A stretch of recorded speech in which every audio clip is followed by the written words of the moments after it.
இன்று காலை, நண்பகல், இரவு, மறுநாள் காலை, நண்பகல் வரை தூங்கக்கூடாது. சிவராத்திரி மறுநாள் மாலை 6 மணிக்கு பிறகுதான் தூங்க வேண்டும். இடைப்பட்ட வேளையில் தூங்கக்கூடாது. விரதம் இருக்கும் நபரின் உடல் முழு ஆரோக்கியமாக இருந்தால் அன்று ஒரு நாள் முழுவதும் எதுவும் சாப்பிடக்கூடாது, தண்ணீர் குடிக்கலாம்.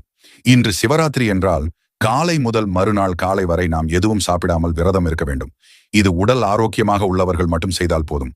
சிவராத்திரி விரதம் இருப்பவர்கள் அன்றிரவு முழுவதும் கண்விழிக்க வேண்டும் என்பதற்காக படம் பார்ப்பது, மொபைல் பார்ப்பது, கேம்ஸ் ஆடுவது, பொழுதுபோக்கிற்காக ஏதாவது செய்வது என்று இருக்கக்கூடாது. நீங்கள் விரதம் இருந்து கொண்டு சிவநாமத்தையும் சிவ புராணத்தை, சிவனின் கதைகள் தான் பார்க்க வேண்டும், கேட்க வேண்டும்.